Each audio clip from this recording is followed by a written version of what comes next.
ninja warriors through the ages. The powers they hold are legendary. Over the years, the ninja forged the deadliest poison. With only one antidote, they held the power of life and death.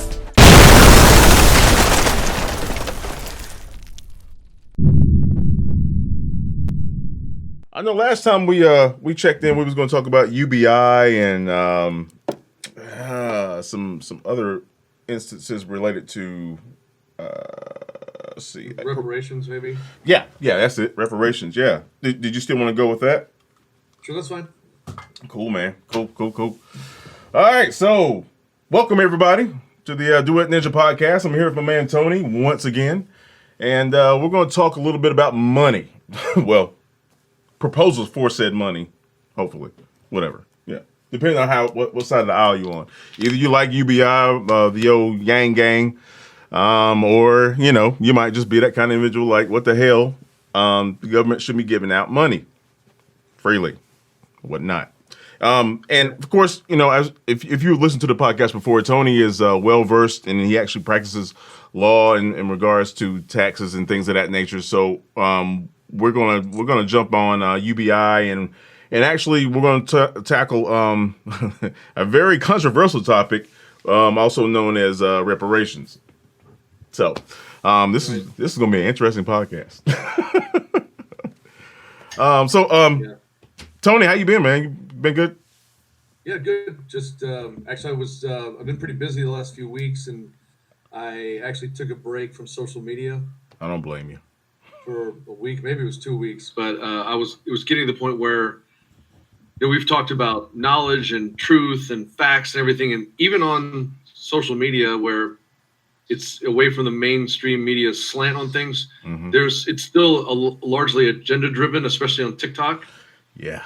So I just said, I got tired of trying to point out the correctness or the incorrectness of whatever someone was or was not saying. And I just found that I was doing that more than just being involved, which is what I wanted to do. So I just said, I'm just going to walk for a little bit, and got some sun time, put my feet in the pool and the sand and the water, and spent some time with my girl, and then slowly kind of reintegrated myself. But I'm not going to dive all the way back in, because I found also that it was interestingly that I found a lot of people. I guess there's a lot of information on TikTok that doesn't show up on other social media. Mm. And if people don't watch the mainstream media, there's some things that you might not even hear about. I mean, most people heard about the explosion in Beirut, but for example, I was talking to some friends of mine, and they'd never heard about the cop altercation in Detroit. One of the guys didn't even know who Rashad Brooks was. Wow. Yeah. So if you don't watch the news, wow. Then some of them don't watch the news because they think the news is BS. Whichever side of the aisle you're on. True. So I just don't watch the news. That's why I don't watch the news. Yeah, I don't either. I look at articles from my homepage, and if something's interesting, I'll research it myself. And I have to find several sources so I can see various perspectives on a particular event. Mm-hmm. Because even though an event happens, just because it happens doesn't mean it's portrayed the same way on every source. So anyway, I rambled a little bit, but no, you're good, bro. I mean, exercise, have a good time, and take a break from looking at the screen. I look at the screen for work as it is, so I don't even look at the screen 24/7. Yeah, dude, I gotta break that habit, man. I'm like you, man. I'm in front of the darn screen, either my computer screen, the TV screen, because that's where I do my editing, and I mean, I got all these devices behind me and shit. I gotta stop. I gotta do something, man. Jesus. But now that's very important, man. Information and gathering sources and facts and numerous facts to come to an understanding. That's extremely important. And yeah, I don't watch mainstream media at all. I know. I mean, I get most of my stuff from Twitter, and then I expand, the different sources, different different ideas on. I mean, I even follow Breitbart on Twitter. I follow Fox on Twitter. I follow, the One News. It's not that I'm heavy right leaning. You know that. I just want to know. I want to know what people are thinking, how they thinking. Does that collaborate with everything else? And where's the golden mean, so to say? So Yeah, man, that's important, Tony. I appreciate that, man. Right. I do the same thing on whether it's Twitter or Instagram or TikTok. There's people that are far left, middle left, center, independent, middle right, far right. Because I just want to know what everybody's thinking, so I get different perspectives and input on things, and then I'll form my own opinions between that and my own research. Yeah, man. That's awesome. I wish more people were dedicated like that. Well, that's what. Unfortunately, I do a lot of research for a living, so I'm in that mode. That's my mentality, is not to assume something is correct because of what it's on its face value. Mm-hmm. So, and that's what they teach you in law school, is how to break something down and not assume something's correct just because somebody says it. Mm-hmm. And one of the best law professors I had was one who would say, even the judges, the judicial opinions, he would say, "There's a mistake in this opinion. I want you to find it." I love that. You never assume. There's a mistake somewhere. Find it. Oh, don't assume that everything, just because it's a judge. And this kind of plays into maybe the reparations component of the conversation and how they got there. The Jim Crow laws and everything. Part of that was judicial opinions. The judges said, I'm fast forwarding a little bit to 1896, but in Plessy versus Ferguson, the United States Supreme Court said everybody's equal, but they can be separated, which is the whole separate but equal. And it took a little while to get there, because actually in 1875 there was a Civil Rights Act that was passed, and it was slowly chipped away and then basically declared unconstitutional over time. Wow! It took another 100 years to come back full circle and put it back in place, like we talked about with the Electoral College. Yeah. Right? They started with the 3/5 vote and everything, and it took 100 years for them to say that every person counts as one vote. Yep. So it took 100 years for them to say they were wrong, which is Brown versus Board of Education of Topeka. So the United States Supreme Court said we were wrong. Yeah, man. Details, folks. Details. Yeah, that's why I love having Tony on here, man. We might just make our own show, Tony. Here we go. Yeah. Ebony and Ivory version. No, dude, that was one of my first albums. I actually had that single, the album. Oh, yeah? Yeah, man. It was Michael Jackson and Paul McCartney. Yeah. Yeah, absolutely. And now it's a novelty to have an album. And that was Say. I'm sorry. It is a novelty, isn't it? Now that was Stevie Wonder and what was that guy's name? Oh yeah. We're showing our age, Tony. Stevie and some other dude. I'm going to look that up. But yeah, that was That's a good one for Ebony, right? Ivory. Yeah. So reparations. Is it really something that can be attainable? And quite frankly, I mean, people always talk about reparations in terms of slavery. I think the waters are far too muddy to come to an actual clear conclusion of who gets reparations from that time period. Me personally, I attach reparations to the Jim Crow era, right? Post Reconstruction, going up to the first Civil Rights Bill, because so many things were done that were unconstitutional in terms of voting for one.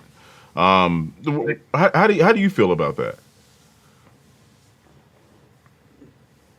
Well, there was clearly discrimination, and there was a lot of prejudice, and it depends on where you live. The extent of it depended on where you live. True. And it wasn't just in the South. No. It may have been more in the South, but it was all over the country.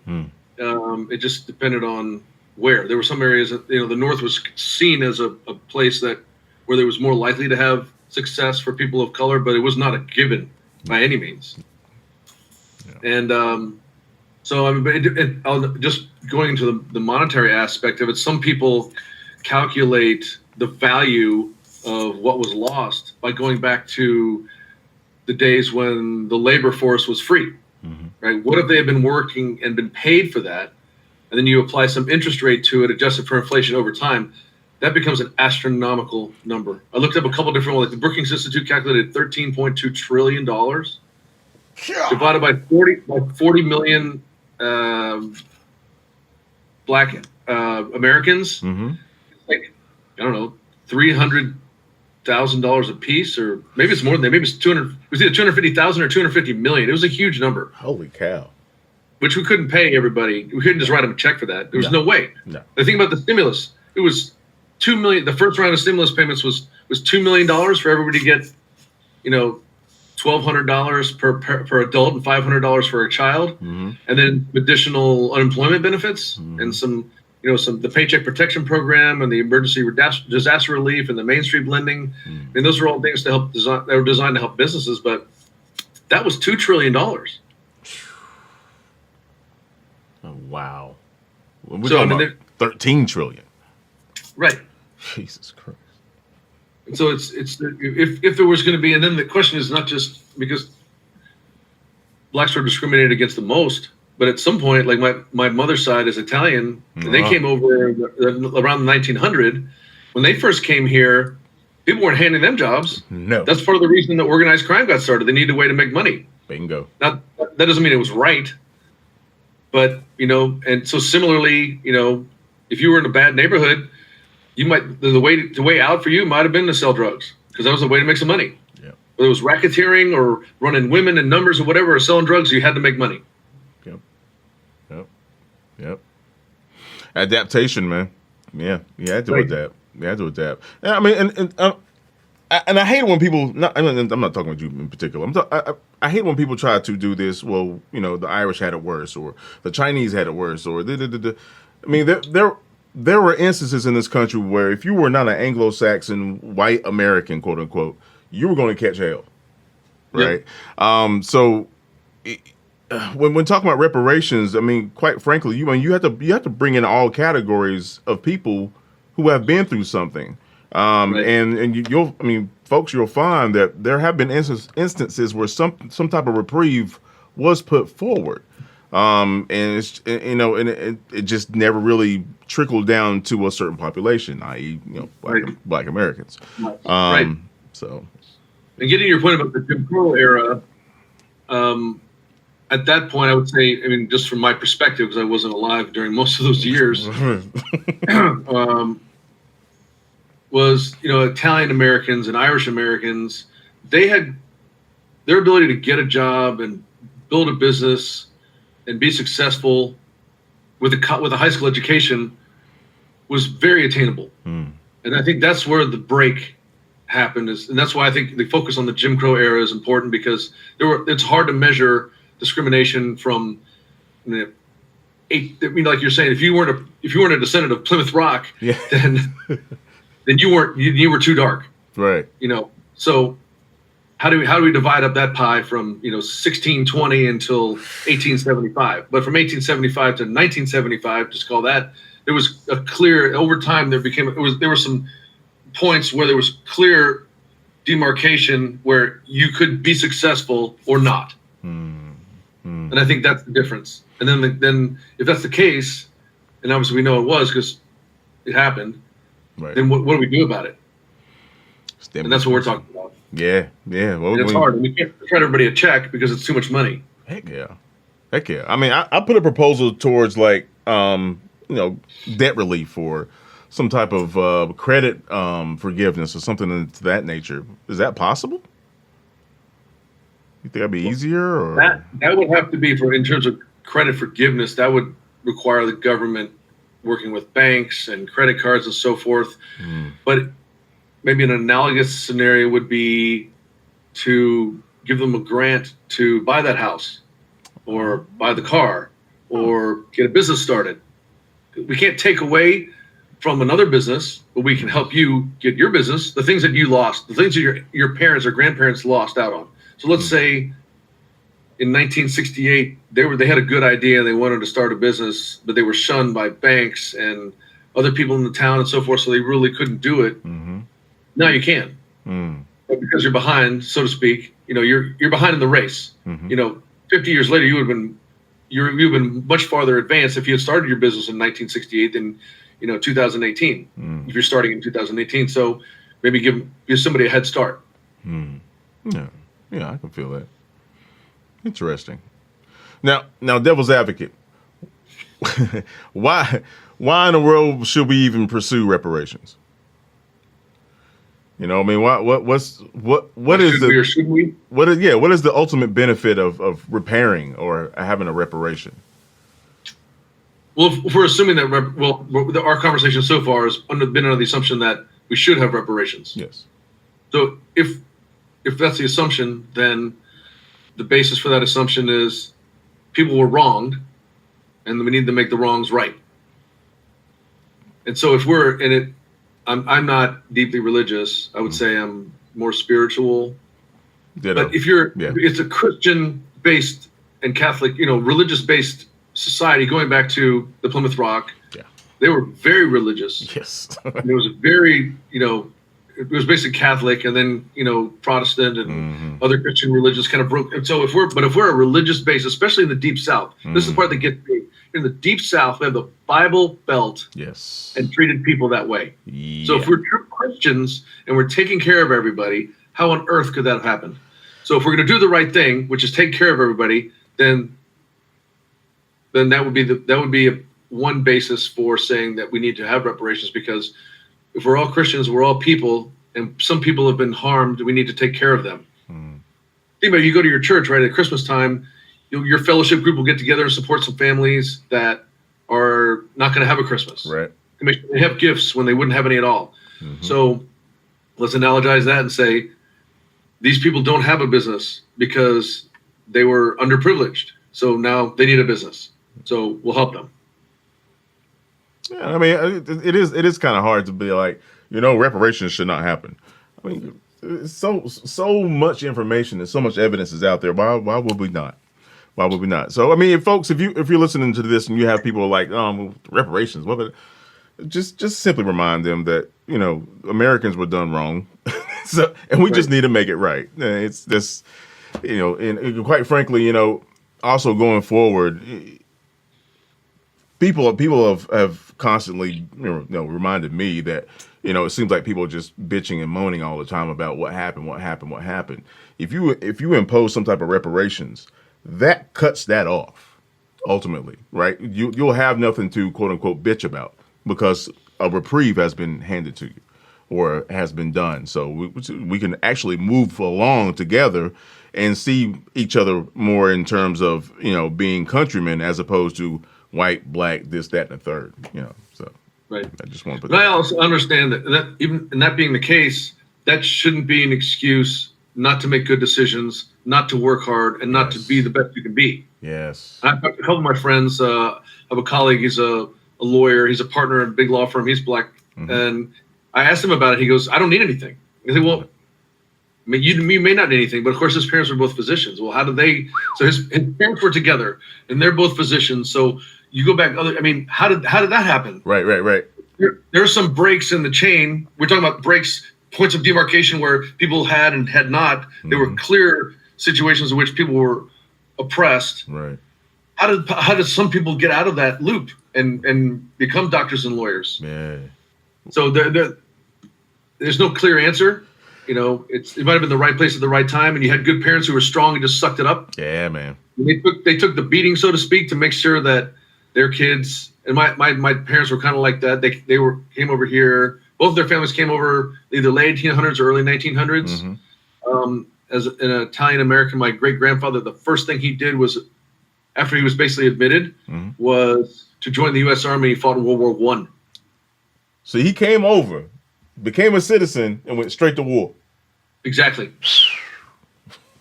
So he's like, that was the best way for him to make money and take care of his family. Absolutely. So there wasn't any, I'm Italian, I'm darker than you, so you don't give me a job. Okay, fine. Who's going to pay me the most money? Nice. $50 a month? Oh, and it's $100 if I go straight over? Okay, sign me up. Give me a rifle. I'm going. Yep. And $100 bought a lot in 1917. Yes, sir. Yes, sir. Sure did. And I live on the southwest side of Houston. One time my grandfather was over here, and he said, is the reason I live in an area called Sugarland, and the reason it's called Sugarland is Imperial Sugar used to be headquartered here. Oh. Which makes sense. And so they had the cane fields and cotton fields, and he was out because now there's all these master planned communities. And he said, "Where's the Imperial plant?" I said, "It's over there." I just pointed, northeast or wherever it was. He goes, "I'm pretty sure I picked cotton right over in this area where this neighborhood is now." Wow. Wow. You did what you had to do, man. Like potato farmers, and they were migrant pickers. They were migrant workers. Yeah. I mean, there weren't as many. Now it's largely the Latinos that do that are the migrant harvesters. Right. You know, especially grapes and fruits and nuts and everything. Everything's done by hand. Right. But in the 50s and 40s and 50s, it was whoever was living down here. Right. Right. You just jumped in there and got the job done. Right. And, he said, I did it really early in the morning because there was dew on the cotton, and they did it by weight of the bag. I could put more cotton in the bag. The bag was heavier. I made more money. I like that. So you do what you got to do. Wow. So I think that goes to your point about, people making excuses or people call it the victim mentality. Mm-hmm. Yes, something was wrong. Something wrong was done for a large number of years, for a long period of time. Mm-hmm. I agree. But you can't use that as a basis not to try. No, yeah. That's my opinion. No, I mean that's real. the victim mentality, also known as that defeatist attitude. You're not going to get it. I guarantee you right now, if you had that attitude, whoever you were, if you had that attitude immediately after the Civil War, when pretty much the entire country was to shit, and the Western territories weren't necessarily settled yet, and you had nothing to do, nothing to really say, okay, this person or this thing can help me out. You had to do it on your own. You weren't going to survive. I mean, if we're living here, you and I are sitting here right now, because people got their shit together and was like, look, we're going to get this done. We're going to survive. We're going to hammer it out. We're going to make a family. We're going to make a way for ourselves and for our grandchildren and so on and so forth. And, there were also people who did that got shitted on.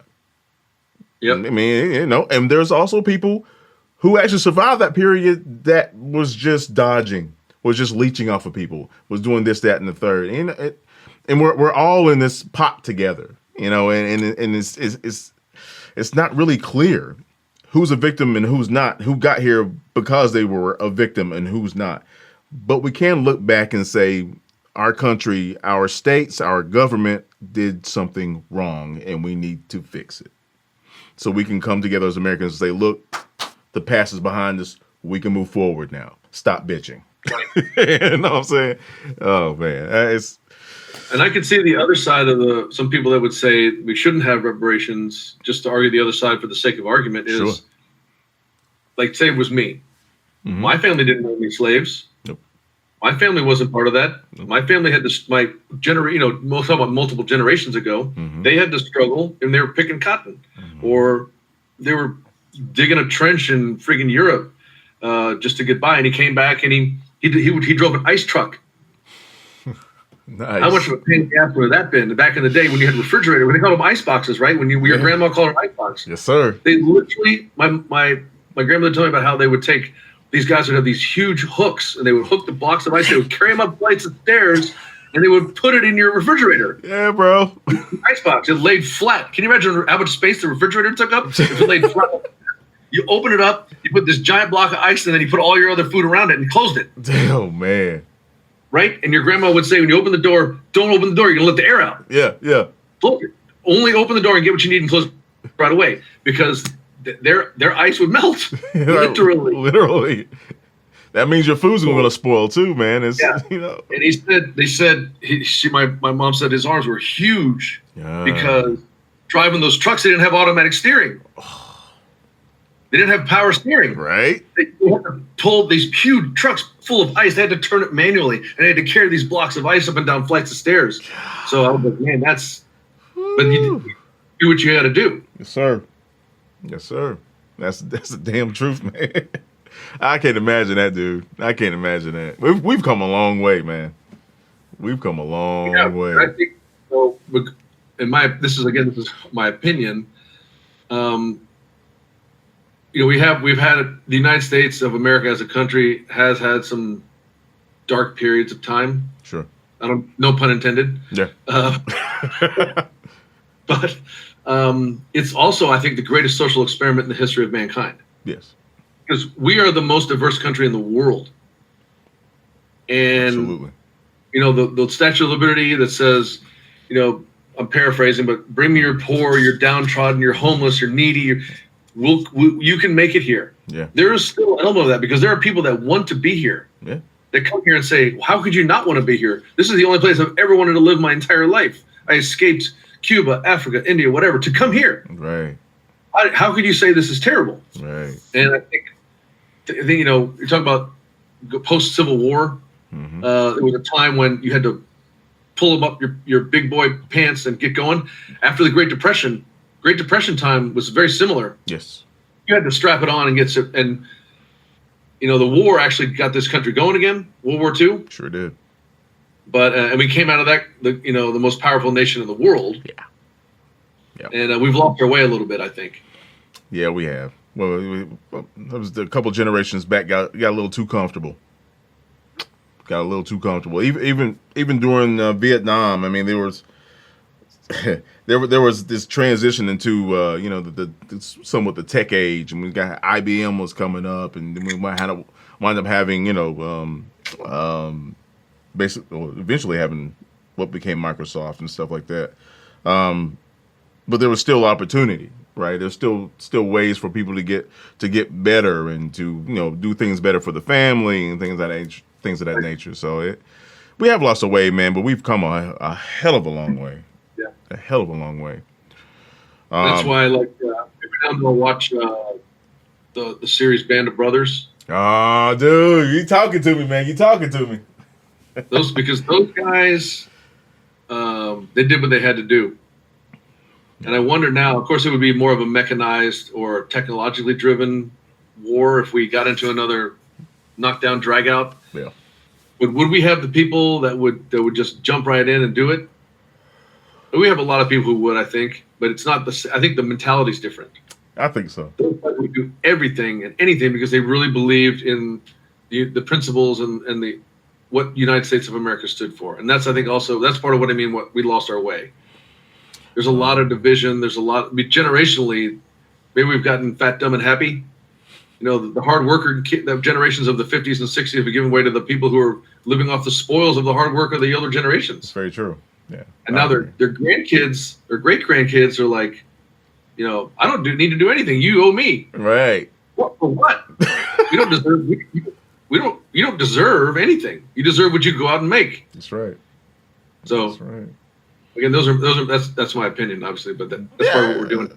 I would say there's some sociological annotation to that, man. I think there's definitely, from what I see in the public schools, man, there is just definitely this me mentality. I mean, hell, you can see it on social media. I mean, people are really worried about getting likes and follows and shit. Right. I can care less about that crap. I'm gonna say what I have to say regardless. But it is decaying the brain, dude. It is. And you know, there's some kids coming out of this whole situation. When I say this whole situation, I'm talking about like the job market right now, and you know, the COVID situation, things of that nature. These kids just graduated high school in 2020. I mean, there's going to be a drive that comes out of this generation, because either you do or you don't, because you're going to get left behind. Right. If you don't have a skill set after this stuff all settles. You're gonna get left behind because the tech age is in full blown effect right now, you know, and you know that worries me a little bit. But I would definitely say that drive is nowhere near like it was during the 40s and 50s. That was just a whole nother breed of people. Ninja warriors, the powers they hold are legendary.